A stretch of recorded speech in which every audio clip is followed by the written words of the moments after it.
pero está conmigo en este Hablemos de esta noche, Alex Aguad. Alex, ¿cómo estás?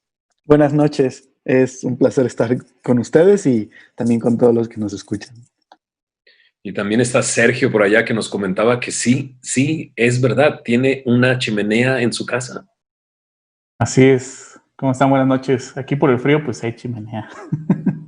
No es de decoración, es realmente le pones ahí. ¿Y la has prendido alguna vez? Sí, en diciembre sí la prendimos para que caliente la casa. Bonito. Ah, bueno, y ahí está metiéndose Raúl. Raúl, ¿cómo estás, Raúl? Hola, es que estoy teniendo problemas con mi salida de audio y entrada de audio. Pero hola, ¿cómo están? Nosotros te escuchamos. ¿Tú nos escuchas a nosotros? Ya los escucho, ya lo arreglé. Eso. ¿Y cómo estás? Bien, gracias a Dios, persiguiendo chamacos y disfrutándolos también. Perfecto. Y también está Iber Cruz desde Querétaro. ¿Cómo estás, Iber? Bien feliz y emocionado por ver qué va a pasar ahorita. Pues mira, en el Facebook nos están escribiendo, están conectados desde Santiago de Chile. Un saludo hasta Santiago, desde aquí de la Ciudad de México. Hay algunos que están saludándonos desde Perú, Xochimilco, Toluca. Ah, eres tú, Sergio. No es cierto. Está también desde Mazatlán, desde Zacatecas, de Tláhuac, Estado de México, en la alcaldía Álvaro Obregón. Lenin también ya se conectó. Están desde la Ciudad de México, Tamaulipas, Saltillo, Toluca, Oaxaca, Tabasco. Bueno, saludos a toda la gente que nos está, que se está conectando con nosotros desde todos estos lugares, desde Monterrey, no Monterrey, sino Monterrey, California, hasta Lima, Perú. Un gusto saludarles a todos ustedes. Qué gusto que estén conectados con nosotros. Y bueno, tenemos este formato de Hablemos de que comenzamos ahora en la cuarentena. Hablamos la primera semana de Hablemos del nuevo nacimiento. Platicamos acerca de qué significa nacer de nuevo, si es necesario nacer de nuevo, cómo se ve una persona nacida de nuevo. Y bueno, todos sus videos están ahí en nuestro canal de YouTube para que puedas visitarlos y verlos. Después hicimos Hablemos de el fin de los tiempos, ¿verdad? No el fin del mundo. Lo anuncié como el fin del mundo, pero en realidad hablamos del fin de los tiempos y pasamos 2 días hablando sobre eso, muy padre. Y ahora, pues se nos ocurrió el conectarnos para hablar de los temas que ustedes pusieran. Y abrimos en esta plataforma Slido una plataforma donde puedes hacer tus preguntas y no solamente hacer tus preguntas, sino los demás pueden votar por esas preguntas. Y votaron por 5 preguntas, 5 temas que están aquí y los cuales vamos a abordar desde, pues ya, ¿no? Entonces, el primer tema es lo voy a leer como lo escribieron ahí. La persona que lo escribió, dice anónimo, no sé si sea anónimo o no, porque yo tengo una foto aquí y le corté el nombre, pero dice, hablemos de la guerra contra principados y potestades y de estos seres en el tiempo actual. Ayuno, guerra espiritual, ¿no? Y creo que está haciendo referencia a, eso, la guerra espiritual. ¿Qué tan real es la guerra espiritual?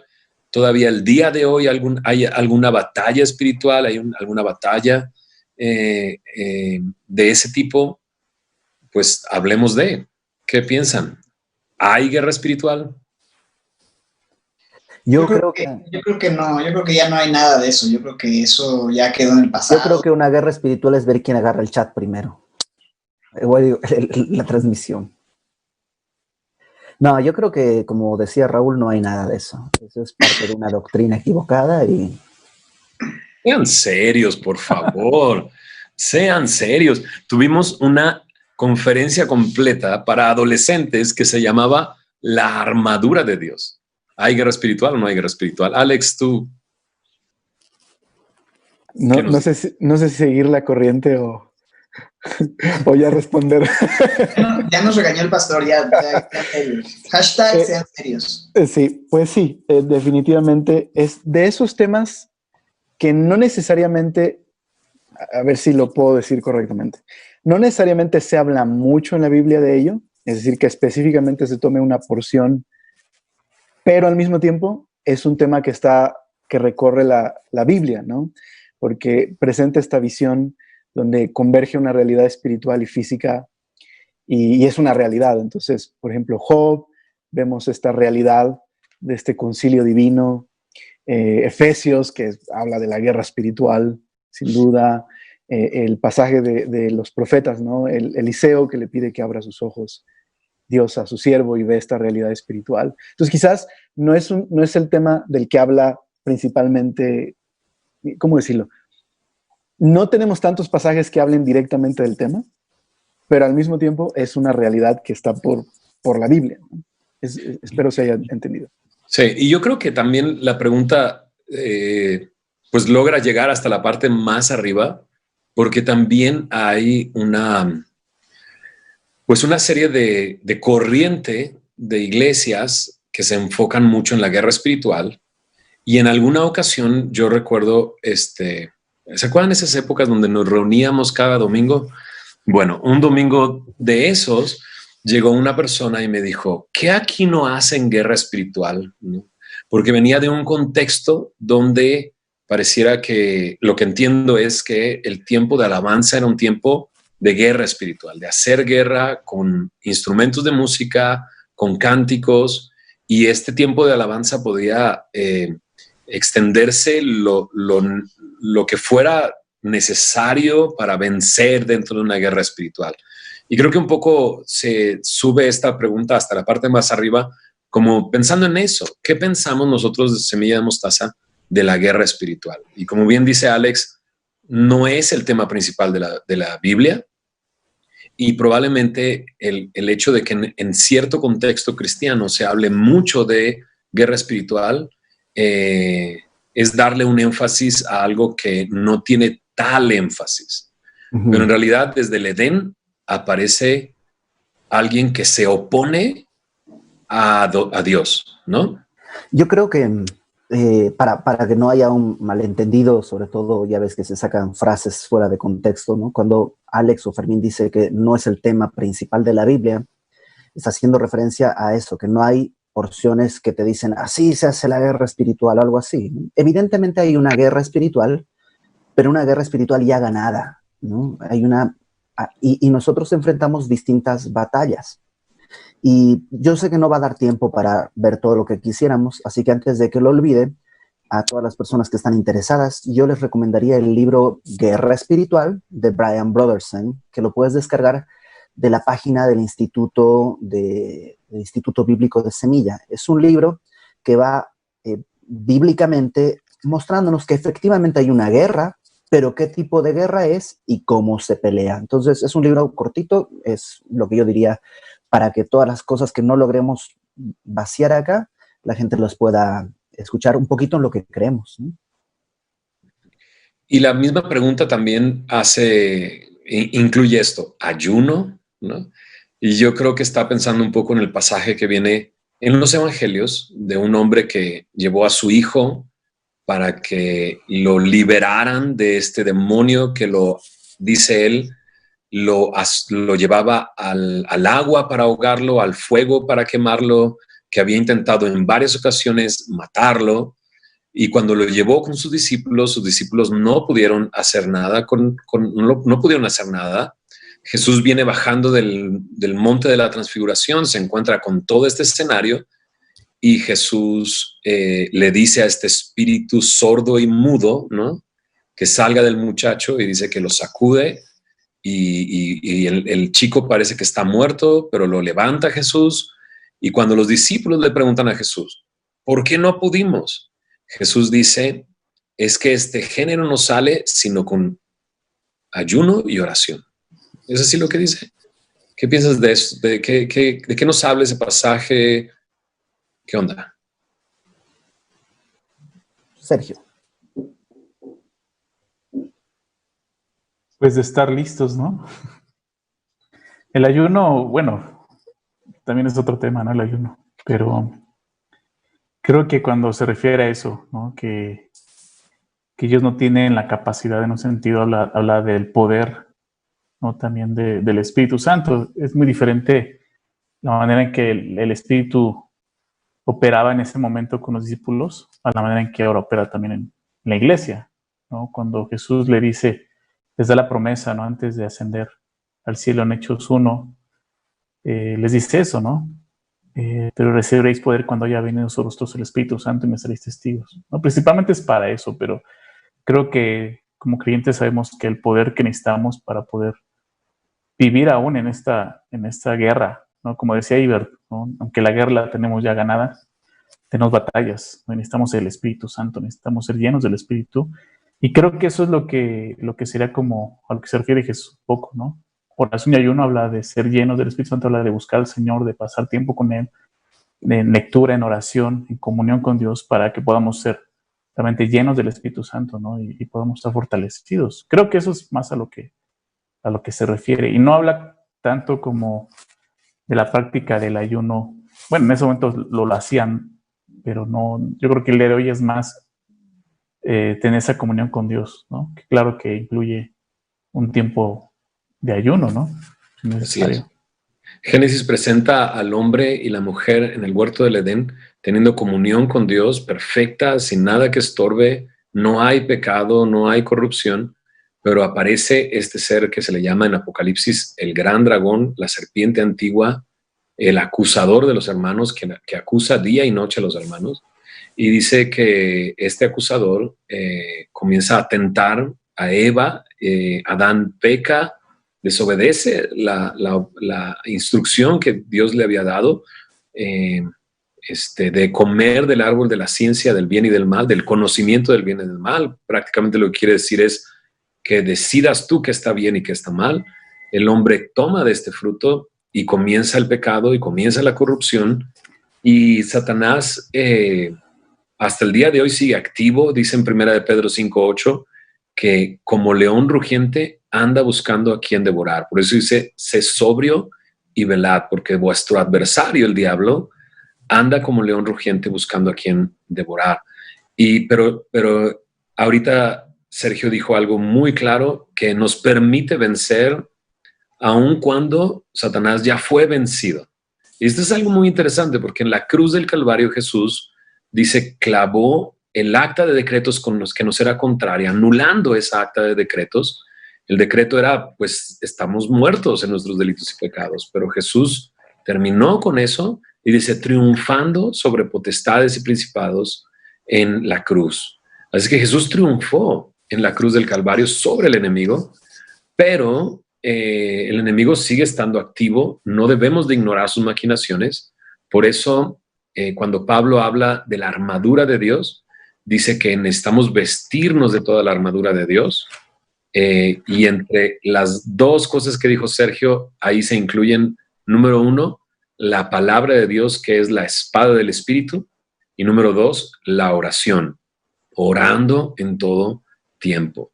Es que solamente para terminar en este tema, no le demos ¿cómo se dirá? Un lugar exagerado, no le demos un lugar minimizado, ni maximicemos, ni minimicemos que hay un enemigo. No le echemos la culpa todo el tiempo. Necesitamos ser responsables de lo que hacemos y de nuestro pecado y arrepentirnos, pero sí podemos sostenernos en la palabra de Dios y en oración para vencer. No sé si algo quieren añadir de este. ¿Yo puedo añadir algo? Sí. Que, bueno, algo que creo que es importante en el tema de la guerra espiritual, ¿no?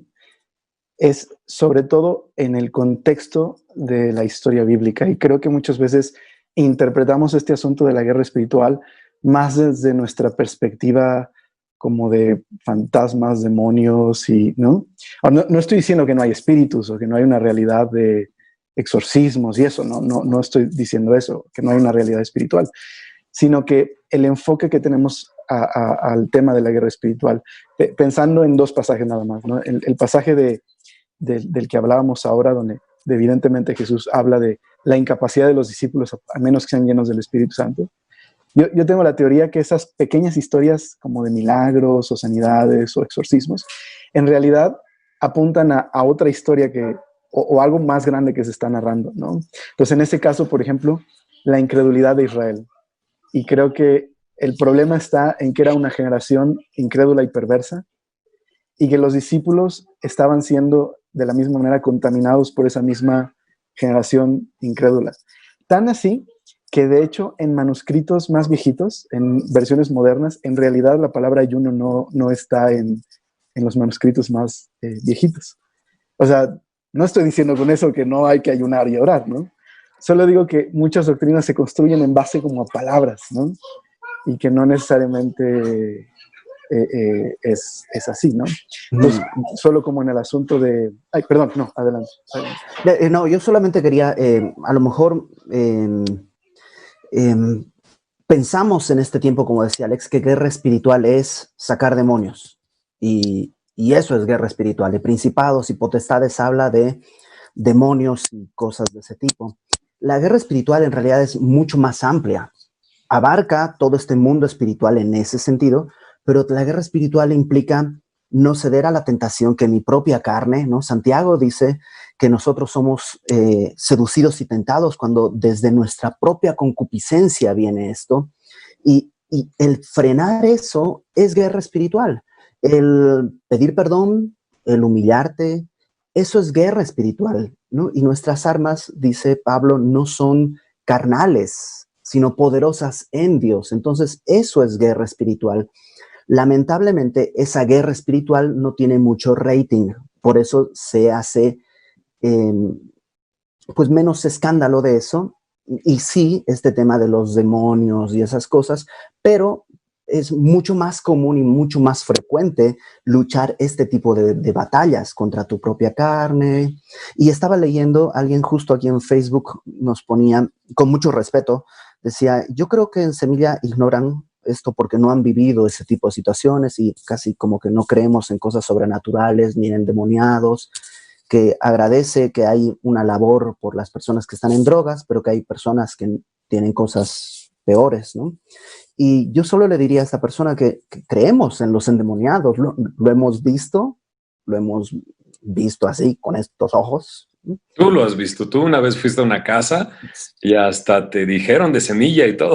Sí, no fue una experiencia para nada agradable. Creemos, la Biblia habla de la posesión demoníaca, creemos en la posesión demoníaca, pero aquí está el punto. Una persona endemoniada lo que necesita es el evangelio. La guerra espiritual más brutal que existe se llama evangelismo, porque cuando una persona ha creído en el evangelio, dice que está en luz, y la luz no puede ser apagada por las tinieblas no prevalecen contra la luz. Entonces, sí creemos en la guerra espiritual y creemos que la mejor arma contra la guerra espiritual es el evangelismo, pero otra vez, eso no hace mucho escándalo. Pero no tiene que ser escandaloso, solo tiene que ser bíblico, y la Biblia nos manda a predicar el evangelio. Y creo que la razón por la que Pablo, de hecho, en sus cartas, cuando habla de esta realidad espiritual, habla de principados y potestades, es porque en realidad esta guerra, que a veces tiene más que ver con esto que platica Iber, se ignora en lo que es realmente más peligroso, ¿no? Que es estos principados y potestades que creo que opera a través de la rebelión y el pecado del mundo y sus gobiernos, ¿no? En este sentido de, por ejemplo, Hitler, ¿no?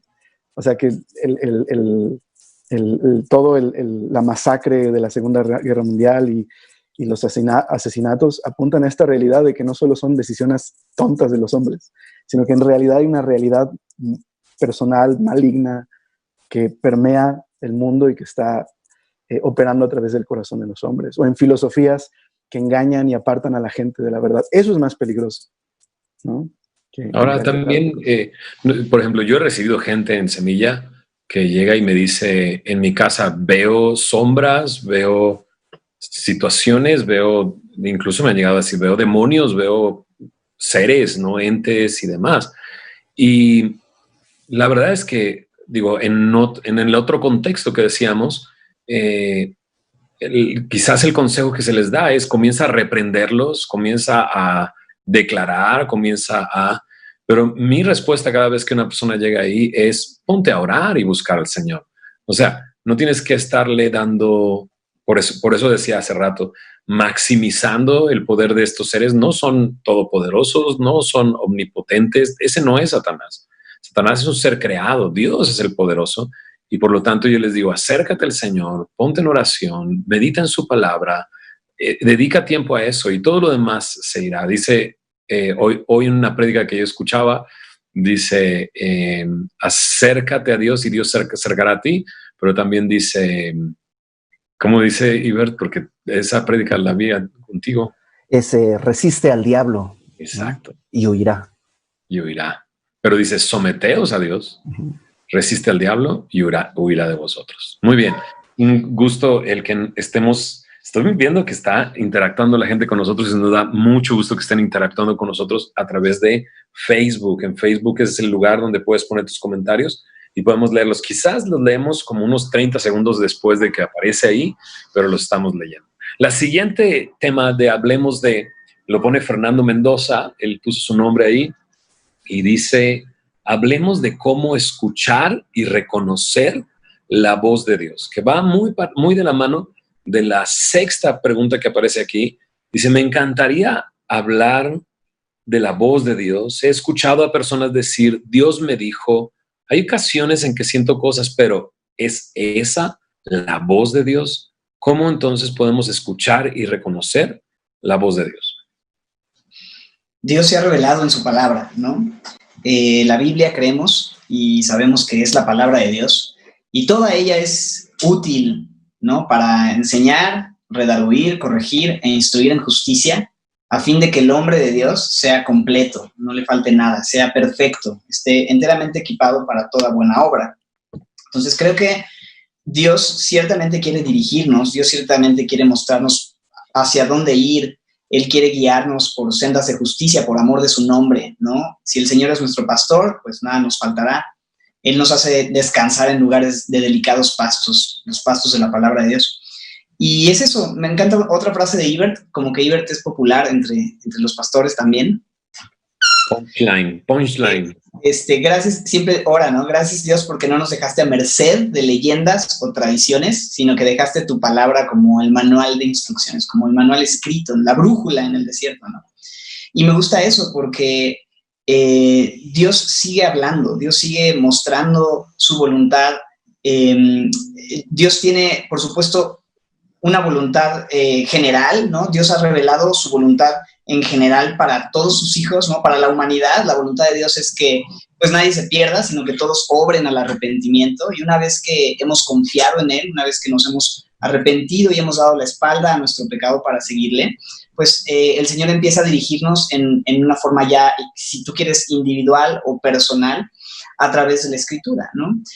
Nosotros en Semilla hacemos mucho énfasis en el tiempo devocional, que es un tiempo de tener un corazón quieto, ¿no? De estar quietos y conocer que Él es Dios. No es tanto un tiempo de ir a la Biblia para que la Biblia me diga como paso 1, paso 2, paso 3, paso 4. En un tiempo de mi vida yo pensaba que el devocional era eso y quizá hasta alguna vez prediqué un poco así la idea del devocional, pero con el paso del tiempo me he dado cuenta que es mucho más profundo que ir a encontrarme con una serie de instrucciones específicas, sino ir a encontrarme con una persona que me anhela, que quiere hablar a mi corazón, quiere poner su voluntad, quiere dirigir mis pasos, quiere restaurar mi vida, quiere enamorarme de Él. Y cuando tú estás en la palabra, cuando tú empiezas a conocer en la Escritura al Dios de la Biblia, empiezas a saber de una forma no mística, no escuchando quizá con una voz audible, sino Dios empieza a poner certeza en tu corazón, Dios empieza a dirigirte y empieza a cambiar tus preceptos, tus pensamientos, de manera que lo que tú pensabas que antes era el camino correcto o la dirección que tenías que seguir, de pronto, al haber estado en la palabra y al haber tenido esta cercanía con Dios, ya no parece tan claro, o no claro, sino tan atractivo o tan... o sea, es Dios que te dice, ¿sabes qué? Tú ibas para acá, pero mira, a través de todo lo que has aprendido de mí, de mi amor, de mi palabra, mi voluntad para ti es que vayas hacia acá, que ya no es tu camino, tu voluntad, tus deseos, tus sueños, ¿no? También la Biblia dice que donde abundan los sueños, abundan las vanidades, pero tú teme a Dios, ¿no? Sigue a Dios. Entonces, yo creo que la voz de Dios está en la palabra, tenemos la palabra profética más segura, que dice Pedro que la voz que escuchó, este es mi hijo, amado, a él oíd en el monte de la transfiguración, está platicando de esto en Pedro y unos versos después dice, pero tenemos la palabra profética, el mensaje del corazón de Dios. Es la idea de profecía, que Dios habla de su corazón al corazón de los hombres, la palabra profética más segura a la cual hacemos bien estar atentos, como una antorcha que alumbra en un lugar oscuro, ¿no? Nos dice Pedro en su carta. Entonces, cuando tú y yo estamos atentos a la palabra profética, a lo que Dios ha dicho, a lo que Dios ha inspirado para nuestra instrucción, para guiarnos, para corregirnos, para instruirnos, para tomarnos de la mano, va a ser como cada vez más claro las decisiones que uno tiene que ir tomando, sabiendo que Dios es quien ha puesto su voluntad a través de su palabra y nos da certeza en el corazón. Entonces, quizá, digo, con todo esto lo que quiero decir es, creemos que Dios habla por medio de su palabra, ya se ha revelado de una forma general, pero lo quiere hacer de una forma individual, a través de pasar tiempos de comunión con Él y permitir que esa palabra vaya transformando nuestro corazón y vaya dirigiendo nuestros pasos. Muchas gracias por la respuesta, Raúl. No interveniste en la anterior, pero ahora sí te desquitaste. Oye, me encanta que utilices ese versículo, esa porción de Pedro, porque sí, o sea, Pedro estuvo en la transfiguración y vio algo sorprendente y Jesús le dijo cuando estaba bajando, no diga nada de lo que vieron, ¿no? Y Pedro dice eso, o sea, nosotros lo vimos en el monte, ¿no? Pero tenemos la palabra profética más segura. Con esto no estamos rechazando la idea de que Dios puede hablarnos a través de muchas cosas y podría usar lo que quisiera. Pregúntale a Balaam, ¿verdad? Podría utilizar su mismo medio de transporte para hablarle y detenerlo y mostrarle algo, ¿verdad? Pero, como dice Raúl, citando la palabra, tenemos la palabra profética más segura, ¿no? Alex, ¿quieres añadir algo a esto? Ibert. Sí, creo que la respuesta en cortito, así sería, ¿cómo escuchamos a Dios? A través de su palabra. Y el método, el devocional, es decir, este tiempo en la palabra, en meditación. Y al respecto, tú puedes buscar en Semilla, en el canal de YouTube de Semilla, hay un montón de talleres acerca de cómo hacer tu devocional. Yo hace años hice uno en mi canal de YouTube. La verdad, quedó medio rebuscado, pero a lo mejor te puede, si eres de los que se rebusca, a lo mejor te puede ayudar. Busca así en mi canal de YouTube cómo hacer tu devocional. Pero también creemos esto otro, que Dios puede revelarse de otra manera. Y voy a poner un ejemplo, porque esa otra manera conduce al mismo lugar. Hace casi un año, yo creo, por una serie de circunstancias que no vienen al caso, estábamos pasando por un tiempo difícil en casa. Y una noche, Dios despertó a mi esposa tal cual la despertó y le dijo, escucha a tu pastor. Así, voz resonando, escucha a tu pastor. Entonces mi esposa se quedó así como, a ver, pues son las 4 de la mañana, no le voy a marcar. Entonces puso en YouTube la prédica del domingo pasado, esto era como un jueves, entonces la prédica de Semilla en México del domingo pasado, la puso y todo lo que la palabra, la porción bíblica que estaba enseñando el pastor verso a verso, el pastor Fermín, era exactamente el consejo que necesitábamos. Entonces, ¿a qué voy? ¿Dios te puede hablar en sueños? Sí. ¿Te puede hablar con voces así? Sí. ¿Puede hablarte, como decía el pastor Fermín, en tu transporte? Tal vez no tienes burro, pero pues en tu coche alguien dice algo. Sí. Pero automáticamente eso te va a dirigir a las escrituras y la palabra de Dios es la que te va a dar la certeza y la confirmación de lo que Dios quería decirte. No tanto el sueño, la palabra o el coche, sino tiene que llevarte a la palabra. Y si te lleva a la palabra, has aterrizado en blandito. Ahora, a todos nos gustaría que Dios nos contestara inmediatamente. Eso, pues, ¿a quién no, verdad? Tú tienes una pregunta, quieres ir a la Biblia, tengo que hacer esto, y quisieras que la respuesta sea sí por esto y no por esto, ¿no? Pero, por un lado, yo pienso esto, necesitas ser paciente. Necesitas ser paciente, ¿no? Si tú llevas un registro de tu devocional, quizás quieres ir a lo que Dios te ha estado hablando las últimas 2 semanas, porque quizás Dios ya te dio una respuesta. Ahora, Dios no está obligado a responder nuestras preguntas. Esa es la verdad. Dios es Dios. Ya nos ha dado instrucciones muy claras. ¿Y cuáles son esas instrucciones? Vivamos para su gloria. Vivamos para honrarle a Él, adorándole a Él y dejando a un lado el corazón idólatra que hay dentro de nosotros. Vivamos para Él, ¿no? Entonces, yo creo eso. Creo, porque hay una pregunta, una persona que escribe: ¿acaso soy yo porque hago mi devocional y no escucho lo que me quiere decir? No, sí, él está hablando, pero tienes que ser paciente. Eso, creo que tienes que ser paciente. ¿Y qué más? Vas. Nada más para cerrar la historia antes de que Sergio hable. Justo al día siguiente, Ay, perdóname. Fermín venía a dar un concierto aquí a Querétaro y fue así, ok, pues Dios quería hablarnos esto y pudimos escucharlo. Ahora sí, Sergio, perdón. También me he dado cuenta que algunas veces no escuchamos la voz de Dios por la condición de nuestro corazón, ¿no? Creo que esto también puede afectar, ¿no? El que no escuchemos la voz de Dios claramente, ¿no? Recordar este versículo de Santiago 1:21 dice: por lo cual, desechando toda inmundicia y abundancia de malicia, recibid con mansedumbre la palabra implantada, la cual puede salvar vuestras vidas. No habla de que tenemos que limpiarnos delante de Dios para poder escuchar su voz, no, habla de que vengamos a Él con un corazón dispuesto, rendido, a ser lavados, a ser limpiados, ¿no? A ser transformados.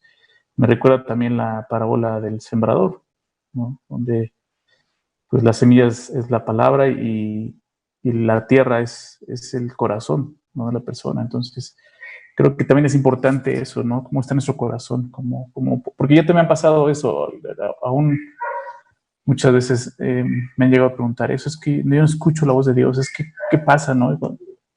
Y he llegado a la conclusión varias veces que es eso, ¿no? O sea, ¿cómo está tu corazón, no? ¿Qué es lo que está pasando en tu corazón? Porque muchas veces eso impide que escuches la voz de Dios claramente, ¿no? Nada más. Muy bien. Muy bien. Segunda pregunta. Tercer, hablemos de. Ya hablamos acerca de guerra espiritual, hemos hablado acerca de cómo escuchar la voz de Dios. Tercero dice, hablemos del feminismo.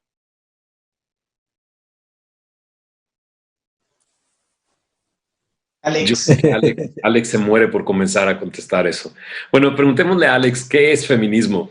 Porque seguramente él sí tiene una respuesta.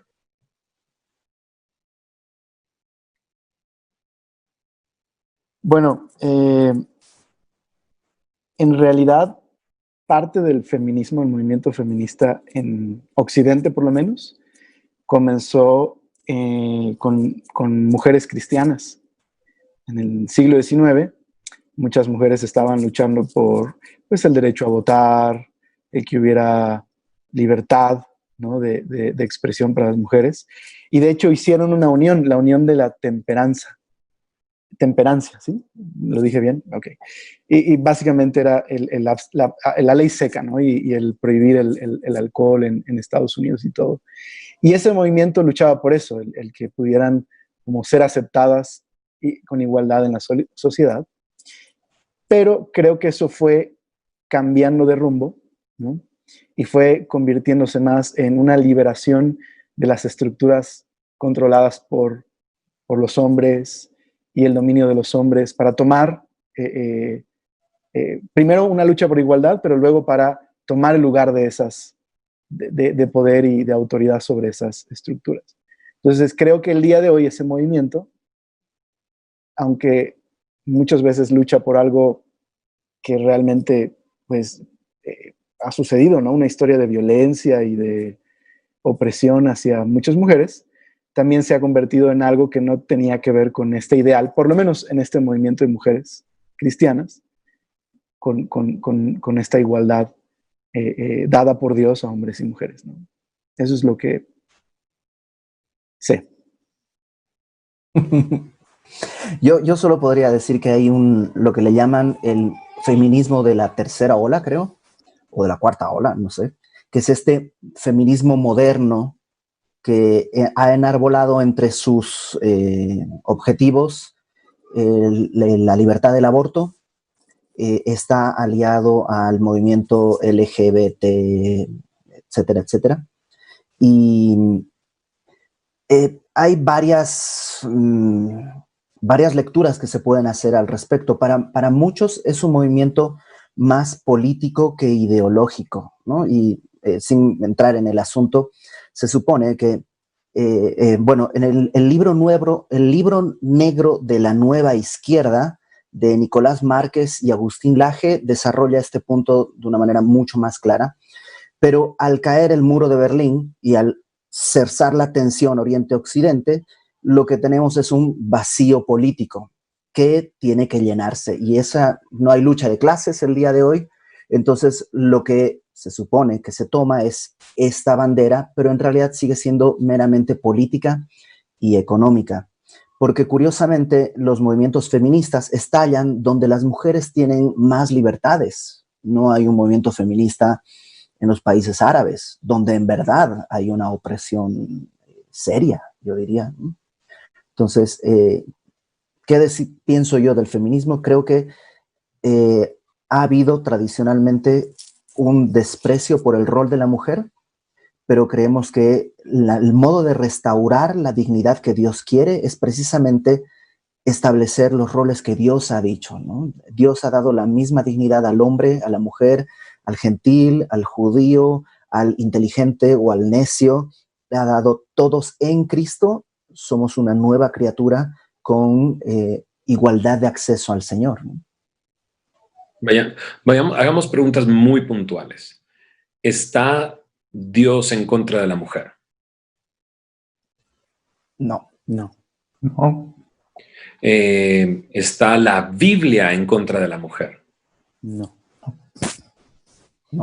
No, pues si hacen la cabeza así no se ve porque no te aparecen en la pantalla. No. No. No,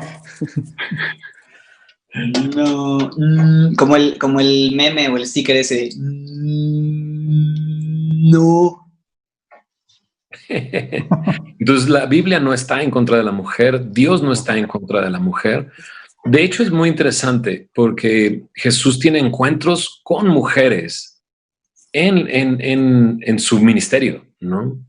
Y de hecho a una de esas mujeres la exalta tanto que dice, cada vez que se predique el evangelio hablarán de esta mujer, ¿no? Que es aquella mujer que derramó este frasco de alabastro sobre nuestro Señor, preparándolo para la sepultura. Pero, y es interesante porque dentro de la cultura en la que vivía Jesús, la mujer era desvalorizada. A tal punto que los hombres que eran guías espirituales, ¿verdad? Guías espirituales para la nación, oraban diciendo, gracias Dios porque no me hiciste mujer, no me hiciste gentil, ¿no? ¿Qué más decía? Ni perro. Ni perro, imagínate. O sea, ese era el marco cultural donde Jesús, a donde Jesús vino. Y lo que hace Jesús es darle el lugar correcto a la mujer, ¿no? Sin duda, creo que una muestra del pecado y de la maldad que hay en nuestro corazón no solamente es desvalorizar a la mujer, sino a cualquier otro grupo que no sea el nuestro. Entonces desvalorizamos a personas de cierto color de piel o de cierto estrato social, y entre eso se desvaloriza a la mujer, como se desvaloriza a los niños también o a los ancianos incluso, no dándoles un lugar dentro de la sociedad. Pero Jesús vino a cambiar todo eso, tanto con la mujer traída a Jesús, hallada en el momento mismo del adulterio, ¿no? ¿Recuerdan? Interrumpen la enseñanza de Jesús, traen a esta mujer y los hombres están listos para apedrearla y están buscando tentar a Jesús para también acusarle de algo, pero Jesús lo que hace es decirle, pues yo tampoco que te condeno, ve y no peca más. Y otra mujer está en el capítulo 4 de Juan, donde Jesús está en un pozo de agua. Esta mujer viene al pozo de agua a las 12 del mediodía. Jesús le pide un vaso de agua y ella misma dice, ¿cómo tú, siendo hombre judío, me hablas a mí que soy mujer samaritana? Y en eso estaba hablando de dos barreras que había entre judíos y samaritanos y entre hombres y mujeres dentro de esta cultura en la que vivían. Pero Jesús lo que hace es darle el lugar, confrontándola con su pecado. Eso me encanta porque Dios puede darnos el lugar que tenemos dentro de su creación, confrontándonos con el pecado. La mujer reconoce su pecado, reconoce a Jesús como el Cristo y se convierte en una mujer evangelista que sale a hablarle a todo su pueblo acerca de este Jesús. Y me encanta porque le creen, o sea, van y le creen, y le dicen, pero llega un momento en que le dicen a ella, ya no creemos solamente por tu dicho, sino porque creemos que Jesús es el Cristo, el Hijo de Dios. Entonces en realidad Jesús le ha dado el lugar correcto a la mujer. Entonces me queda muy claro que la Biblia no está en contra de la mujer de hecho, y Dios no está en contra de la mujer. Me gusta que son tres, no se vienen a mi mente estas tres mujeres, o sea, la mujer que unge al Señor y a quien, como mencionabas, ¿no? Jesús le da esta honra de decir que donde quiera que se predique el evangelio, se hablará de lo que esta mujer ha hecho. Me hace pensar también la mujer samaritana como la primera evangelista, pero también las primeras personas a quienes Jesús se aparece resucitado, ¿no? Que fueron mujeres, ¿no? Y también que en el grupo de seguidores de Jesús, en el grupo cercano, había mujeres que le seguían, ¿no? Y participaban económicamente, incluso en su ministerio.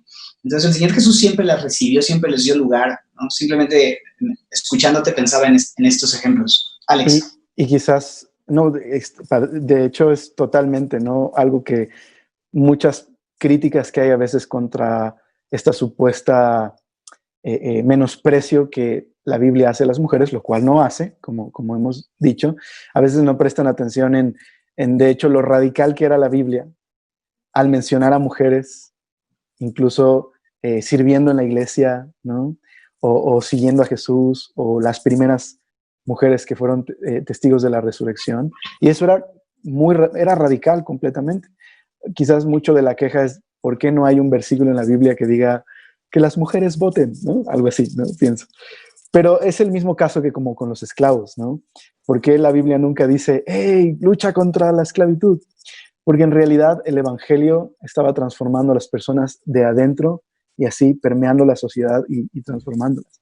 Y es tan así que de hecho una de las críticas de un enemigo, un filósofo enemigo de la fe cristiana, Celso, una de sus críticas es, mira a los cristianos, ¿quién anda siguiendo a esos ignorantes? Son puros mujeres, niños y obreros, ¿no? Era una de las críticas que hacía, porque precisamente los cristianos habían dado un lugar de mucho valor a aquellos que eran un cero a la izquierda en su cultura, y lo dignificaban porque el Creador había dotado de dignidad a cada ser humano, ¿no? Ahora, yo creo que sí es necesario hablar, porque eso sí es un fenómeno actual, que hay realmente, lamentablemente hay machismo dentro de la iglesia, dentro de los creyentes, pero no creo que haya más machismo dentro de los creyentes que entre los ateos, ¿no? Pero sí entre los creyentes, si entre todos está mal, entre los creyentes es verdaderamente vergonzoso. Todos hemos atendido matrimonios en los que el esposo está maltratando de muchas maneras a su esposa, en los que el marido desprecia el valor de su esposa, teniéndola como un objeto en casa. O sea, sí existe eso, pero esa no es la enseñanza de la Biblia, ni es la voluntad de Dios. Es el resultado torcido de un hombre pecador que, si ha creído, está en proceso de transformación, o si no ha creído, pues es uno más de los pecados de los que anda esclavo, ¿no? Lamentablemente, el día de hoy tenemos todavía esa tarea pendiente, ¿no? Y creo que ¿Cómo lo vamos a solucionar? Pues enseñando la palabra, dejando que la palabra transforme uno por uno a cada persona, creo yo. Creo que como iglesia sí necesitamos entender, tomar la postura bíblica, ¿no? Porque tristemente esta ideología, ¿no? Y de feminismo en el mundo se ha introducido en la iglesia, ¿no? Y eso es lo que creo que está mal dentro de la iglesia, ¿no? Pablo dice, quería citar este versículo en Gálatas, ¿no? Gálatas 3.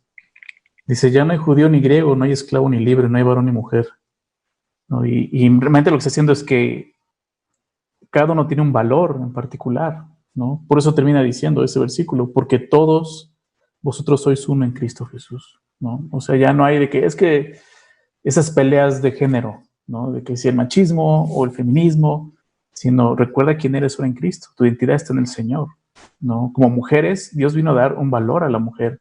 Como hombres, Dios nos vino a dar también un valor, una identidad que está en el Señor, ¿no? Entonces, creo que lo que tenemos como creyentes es aferrarnos a lo que la Biblia dice que somos ahora, ¿no?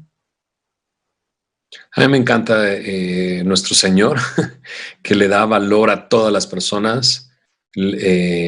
¿Cuál es el valor que le ha dado? Su palabra dice que Él pagó con su propia sangre por cada uno de nosotros. Ese es el valor que le ha dado a cada hombre y a cada mujer, a cada niño, a cada anciano, a cada hombre necesitado o pudiente. Dios le ha dado un valor a todos ellos. Y eso me parece algo maravilloso en el Señor. Y bien, vamos a la siguiente pregunta, ¿no? O el siguiente hablemos de este cuarto tema.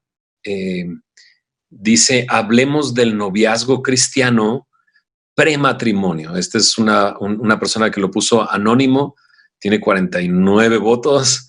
Hablemos del noviazgo cristiano prematrimonio. De los que estamos aquí, Alex es el pastor de jóvenes. Pensé que ibas a decir, tiene 49 años, el que puso la pregunta, no es cierto. Pero es tu pregunta, Fermín, porque es la cuarta. El cuarto tema. Dios mío. Venga, Alex. Pues es que qué difícil es contestar estas preguntas en tiempo limitado. Hay tanto que se puede hablar o de pronto no sé si les pasa, como que estoy tratando de pensar en qué está pensando, qué le preocupa, ¿no? A esta persona respecto al noviazgo. Pero si puedo decir algo, ¿no? Creo que existen dos como polos, ¿no? Extremos, ¿no? Uno está en el que... Si son chilenos, son pololos.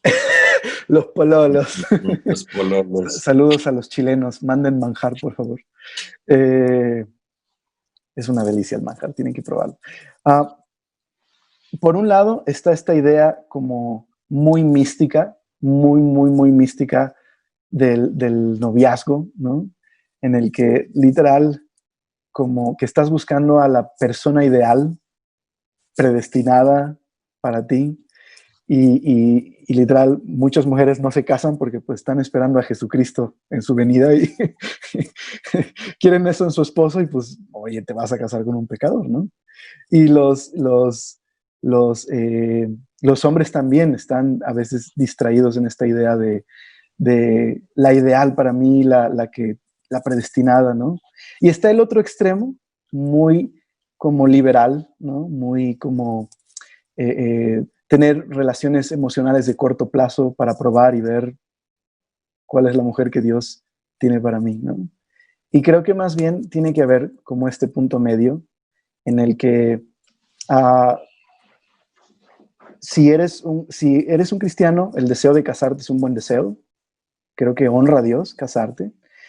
Pero más que estar buscando casarte, ¿no? Sí, no sé si me explico, más que tenerlo como mi enfoque, creo que el enfoque tiene que ser buscar a Dios, servir al Señor, glorificar al Señor, ser un buen creyente.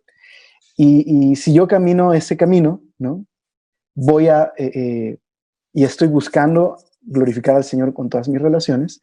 Dentro de esas relaciones en el grupo de la iglesia, voy a poder conocer a alguien, que voy a poder tener cierta empatía, que voy a poder ver que camina con Dios, que voy a poder ver su manera de vivir. Y Dios puede permitir algo mucho más, déjame usar esta palabra, más orgánico, por decirlo así, ¿no? Y evitar estos dos extremos, el de, no, porque necesito que le caiga una luz encima y que diga, es ella, ¿no?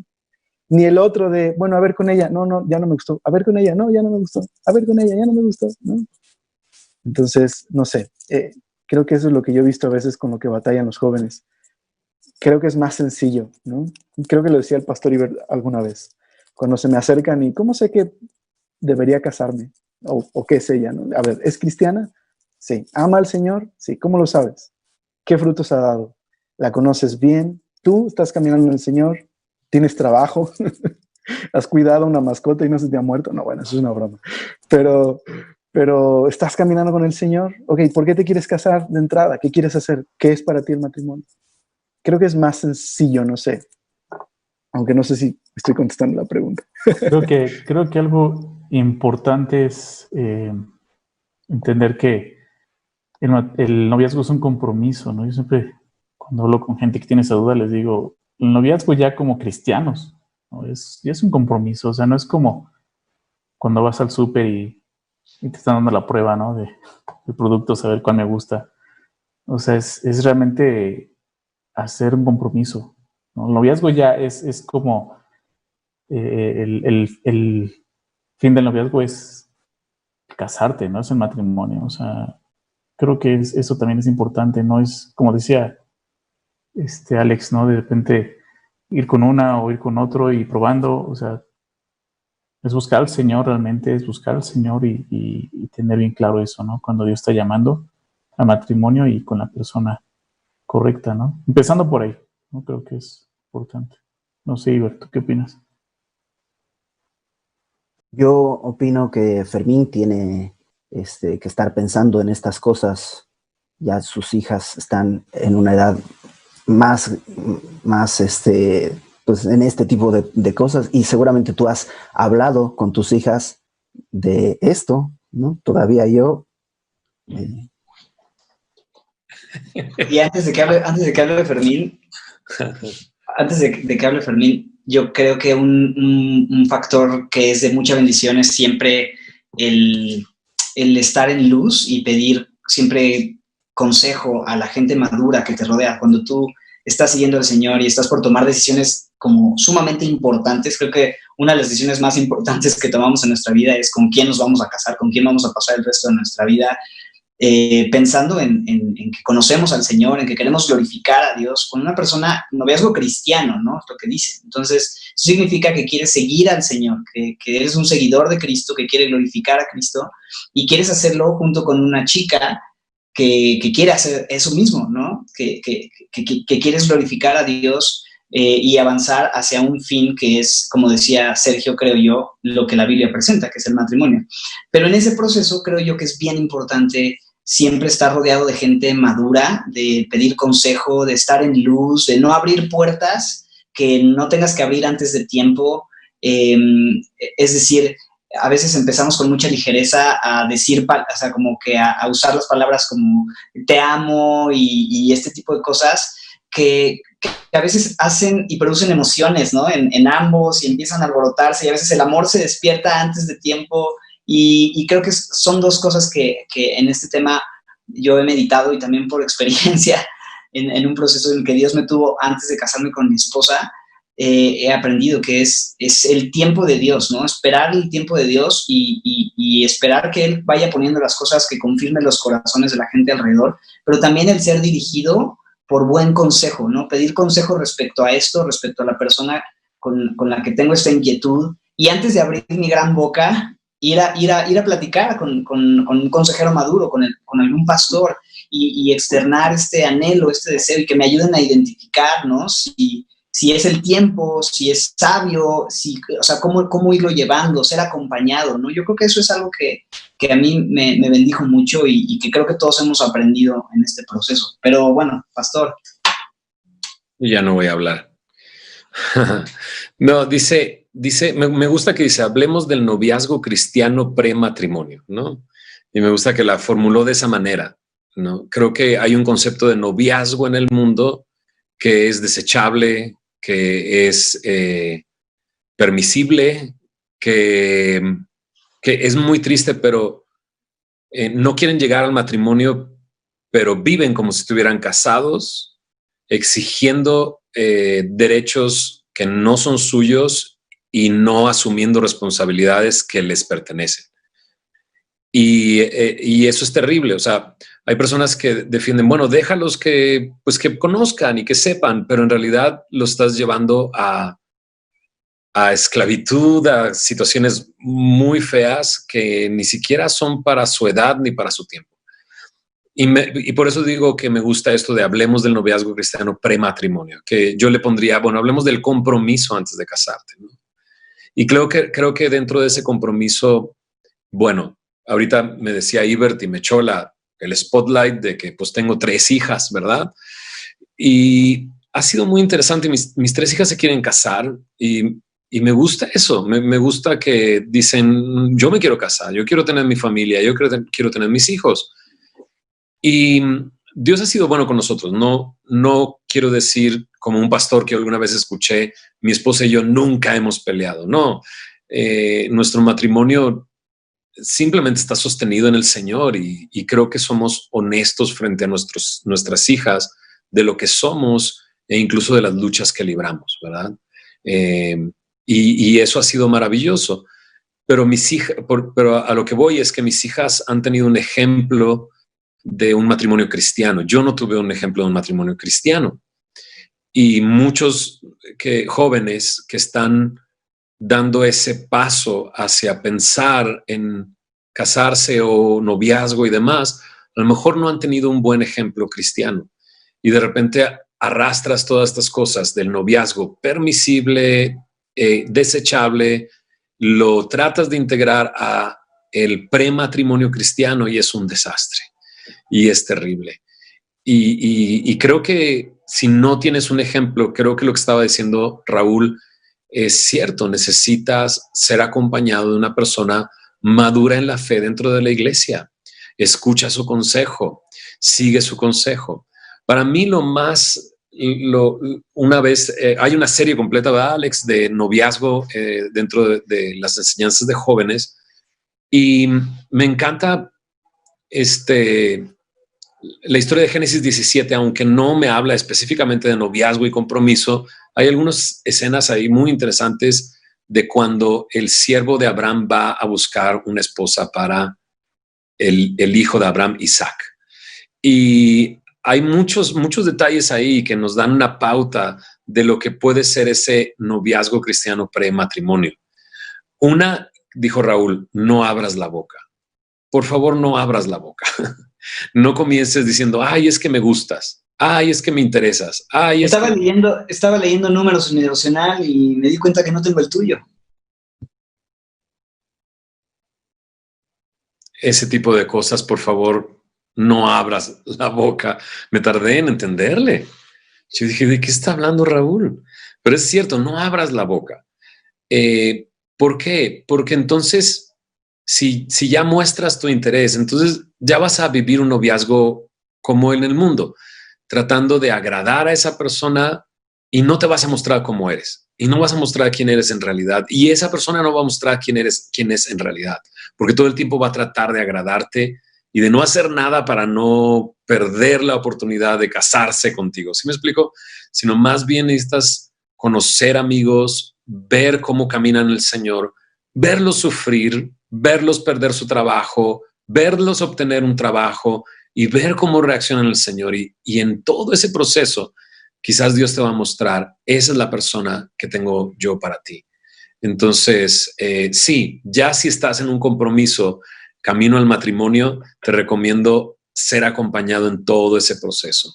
Ser acompañado en todo ese proceso. Creo que hay gente en Semilla, si tú eres de Semilla, madura, que pueda acompañarte en ese proceso y ser buenos consejeros para ti.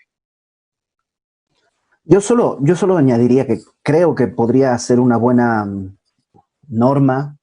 Si no estás seguro de casarte, o sea, sean amigos y sean buenos amigos hasta que ya tengas los medios, la capacidad, la fortaleza, la madurez, que sepas que pues ella es, porque muchos dicen, pues es que no sé, a lo mejor después viene otra más bonita o no sé, O sea, cuando pues, sabes que es tu esposa, que va a ser tu esposa, estás dispuesto a pasar tiempos difíciles, es porque ha habido una amistad profunda. Y cuando ya ha habido una amistad profunda, pues el siguiente paso será ser amigos más cercanos para siempre y vivir juntos, ¿no? Y eso es el matrimonio. Entonces, si no tienes esa certeza, mantente en el rango de la amistad. Y eso quiere decir no te portes celoso, no te pongas como loco, sino espera. O sea, el parte de los rasgos del amor es que es paciente. Exacto. Aprende lo que es el amor cristiano, el amor de Cristo, y así vas a aprender a amar a tu esposa, a amar a tu esposo de la manera correcta, ¿verdad? Muy bien. Siguiente pregunta. ¿Quieren? Yo me quité los lentes, entonces no veo los comentarios de Facebook. ¿Alguien quiere hacer algo, decir algo acerca de los comentarios que han puesto en Facebook? Si no, nos vamos a la siguiente pregunta. Siguiente pregunta. Anónima dice, hablemos de la edad del pastor César. Ya ha sido bastante largo ese chiste y algún día él mismo nos sorprenderá con eso. La siguiente pregunta en la votación habla acerca de la voz de Dios, que la definimos. Esta es la quinta pregunta, ¿cierto? Ya es la quinta que vamos a responder. Sí, cierto. Dice aquí sobre la soltería y el crecimiento profesional. Sería un mismo tema. Creo que los solteros pueden estar batallando con su éxito profesional, diagonal, académico. ¿Alguien entiende hablar sobre eso? No. Pues yo lo que había... Ay, perdón. No, dale. No, yo solo pensaba en el grupo de jóvenes, ¿no? De muchos chicos pues solteros. Y recientemente pasamos por un pasaje en Hechos. Es Hechos 20, es el sermón de Pablo. Y Pablo está pues despidiéndose de los ancianos de Éfeso. Probablemente no los va a volver a ver al rostro, va hacia Jerusalén.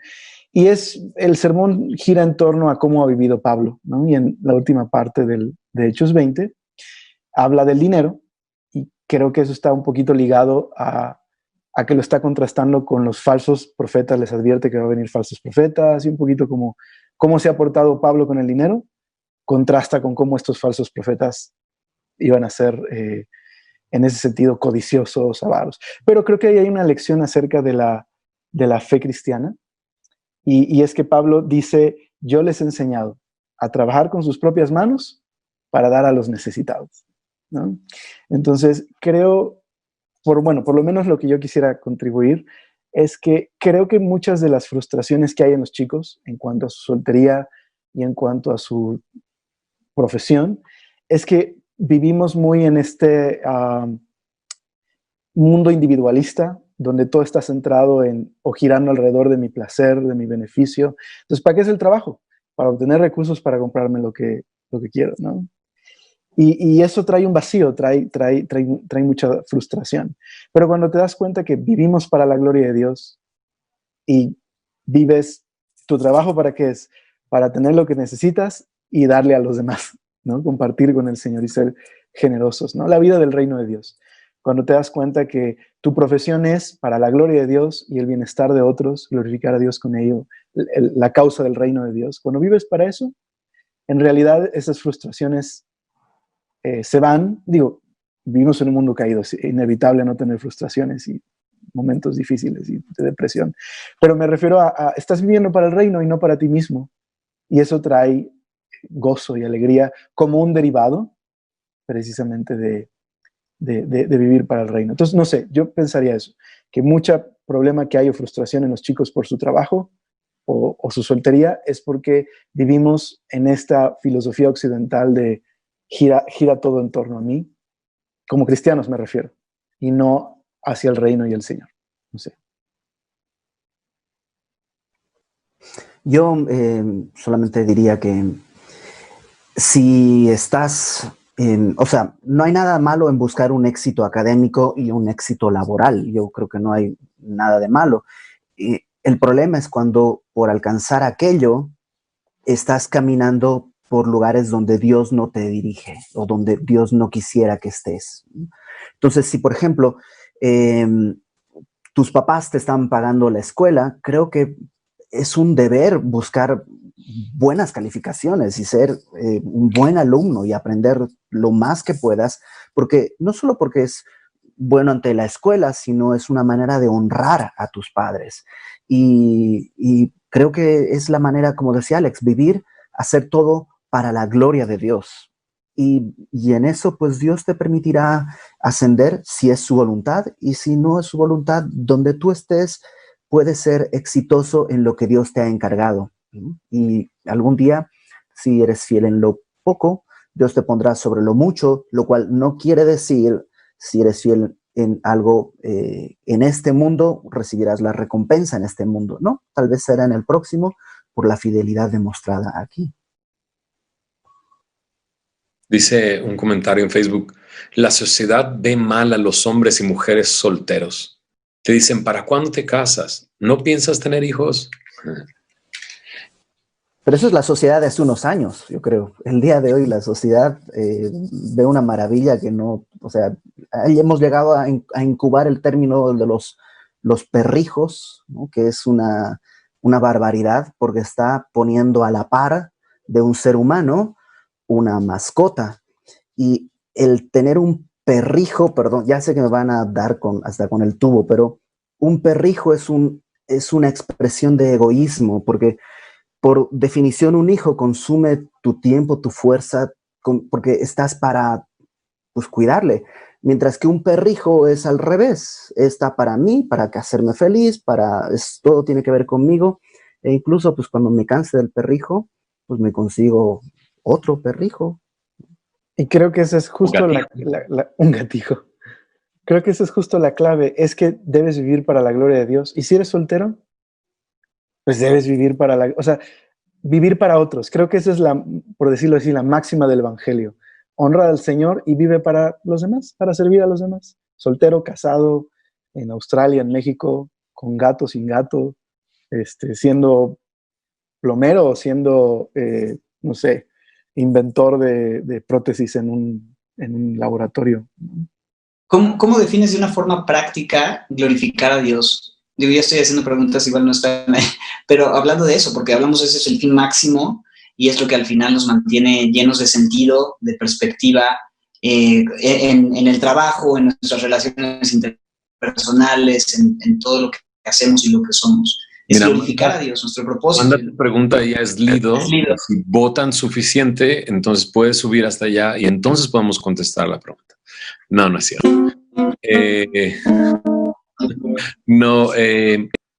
Creo que tiene que ver con Proverbios 3, 5 y 6. Reconoce al Señor en tu camino y Él enderezará tus veredas. Fíjate de Jehová de todo tu corazón y ¿Qué? Ya estoy como el Chapulín Colorado. Fíjate de Jehová de todo tu corazón y Él. No te apoyes. Todos tus caminos y Él. Fíjate el Señor de todo tu corazón. No te apoyes. Que sea humano. Y no te apoyes en tu propia prudencia. Reconócelo en todos tus caminos y Él enderezará tus veredas. De eso se trata, glorificar a Dios. Reconocerlo en todo lo que haces, en todo lo que emprendes, en todo lo que comienzas, en todo lo que termina. Al levantarte, al acostarte, eso es glorificar a Dios, vivir para ti. Jesús lo diría de esta manera: si quieres venir en pos de mí, niégate a ti mismo, toma tu cruz todos los días y sígueme. ¿No? Jesús quiere que vivamos para los demás, no vivamos para nosotros, que vivamos para el Señor y vivamos para los demás. Yo no sé si te contesté la pregunta, querido Raúl. Sí, muchas gracias. Ya me queda más claro el propósito de mi vida. De hecho, ese versículo de Proverbios que citabas, pastor, en un pedacito más adelante dice... No aparecen los escritos más antiguos. No, bro. No, que dice más adelante, honra a Jehová con todos tus bienes. Solo pensando en el trabajo, decía eso. Exactamente. Creo que cierra, es lo mismo que vemos con la primera pregunta, ¿no? La guerra espiritual. Es la batalla por el corazón, ¿no? Esa es la guerra espiritual verdadera, ¿no? Como decía Ibert hace rato. O sea, el mundo batalla, o sea, el mundo quiere ganar nuestro corazón, ¿no? quiere esclavizarnos a algo, ya sea un trabajo, ya sea una relación, pero ¿qué es lo que Dios quiere? ¿No? O sea, es una pelea del corazón, ¿no? Entonces necesitamos buscar al Señor para entender qué es lo que Dios quiere de mí, de qué manera yo voy a ser útil para su gloria, ¿no? Soltero, casado, una profesión, como decía Alex hace rato, ¿no? Pero es eso, o sea, ¿qué es lo que Dios quiere? No es lo que el mundo me está exigiendo y pidiendo, ¿no? ¿Cuándo te casas? ¿No? ¿Cuándo te casas? ¿Esto para cuándo? Sino entender, ¿sabes qué? La voluntad de Dios para mí es esta, estoy haciendo lo que Dios me ha pedido, y ahí es donde vas a encontrar el gozo, el deleite y el disfrute, ¿no? De, pues, como hombre, ¿no? Como mujer. Alex debe recordar bien cómo va esa parte de el fin máximo del hombre es conocer a su creador y deleitarse en él, o cómo va exactamente lo que dice el texto, Alex. Sí, el propósito pregunta, ¿no? ¿Cuál es el propósito último del hombre? Y la respuesta es glorificar a Dios y disfrutar de él para siempre. Amén. Para eso estamos aquí, ¿verdad? Para hacer esto. Gracias por conectarte a este Hablemos de. Nos dio mucho gusto el poder. Estábamos muy nerviosos, debo reconocerlo. Algunos de nosotros vimos las preguntas y dijimos, ¡ay, híjole!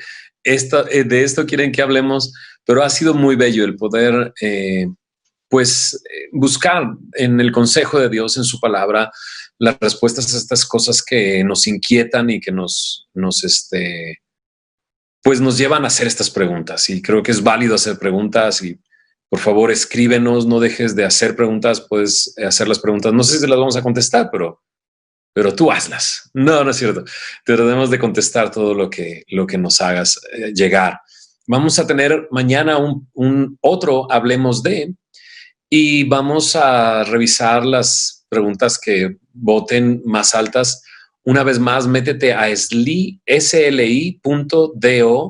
busca hashtag Hablemos Semilla. Y ahí vas a encontrar el evento que tenemos abierto para que puedas poner tus preguntas. Lo que sería mejor que hagas para este momento, porque ya hay muchas preguntas, que mejor votes por la pregunta que tú quieres que suba más arriba y así contestar esas. Nos encantaría poder responder todas las preguntas, pero creo que es bastante imposible en poco tiempo. Pero queremos hacer nuestro mejor esfuerzo por contestar las preguntas que siguen. Mañana continuaremos después de las preguntas que respondimos el día de hoy. ¿Alguna palabra para terminar, chicos? Pues que estén atentos a las redes porque iremos poniendo, si no sabes cómo llegar a la plataforma, Semilla México ha estado poniendo dónde está la plataforma sli.do para poder votar. Y como la otra vez dije, muchas de las preguntas que están ahí, hace un par de años las tratamos en un programa que se llamaba Converso Verso a Verso. Entonces, a lo mejor también puedes bucear en internet, buscar Converso Verso a Verso y ahí encontrarás algunas de esas respuestas, tal vez, quién sabe, ojalá. Alex. Pues gracias por escucharnos. Gracias por escucharnos. Perdón que soy muy rollero, discúlpenme. Y solo pues animar a las personas el objetivo de las escrituras, pues es crecer en sabiduría en el Señor Jesús, ¿no? Conociendo la salvación que tenemos en el Señor Jesús y creo que esa es la mejor manera donde pueden terminar nuestras preguntas, ¿no? En conocer más a Cristo y crecer en su amor y en su gracia. Sergio. Sergio tiene problemas con el audio. Ya estoy. Gracias por la invitación y pues un gusto poder estar con ustedes y aprender también de todos ustedes. Buenas noches a todos. Oye, la transmisión que estamos haciendo es la transmisión de la persona que está hablando, pero en el Zoom donde nos estamos viendo nosotros nos vemos todo el tiempo, aunque no salgamos. Es muy interesante porque si vieras eso, estamos haciendo caras mientras el otro está respondiendo y demás. Y es muy divertido. Y sobre todo con Raúl. Con Raúl.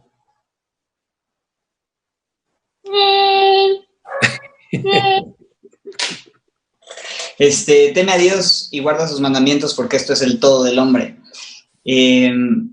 Eso, creo que es un tiempo de poner nuestros ojos en Jesús, el autor y consumador de nuestra fe, y buscar eso, su gloria, porque para eso fuimos creados. Entonces, qué padre que las preguntas tienen que ver con eso, ¿no? Con cómo glorificar mejor a Dios en mis relaciones, en mi trabajo. Vamos a orar, seguimos orando por la iglesia, no podemos verles, cada uno estamos pues orando por la gente que amamos, que Dios nos ha permitido servir presencialmente y ahora pues virtualmente. Queremos seguir orando por ustedes y los extrañamos un montón. Ibert, este último comentario en Facebook creo que es para ti. Con tanta palabra, mi coca está rebosando. Pero hablando de otras cosas, ya que hablábamos de esto. ¡Amén! Tengo tacita, cafecito. Oren, ayúdennos a orar por todo el equipo de multimedia. O sea, nosotros no lo vemos, pero no sé si se dieron cuenta, en Facebook o en YouTube, mientras íbamos hablando, Dodo está ahí, ojo al piojo para poner los versículos, iba poniendo los versículos que íbamos mencionando, y es todo el equipo de multimedia, que básicamente ahorita es Dodo y su familia, que han estado chambeando durísimo todas estas semanas, así que acuérdense de orar también por todos ellos.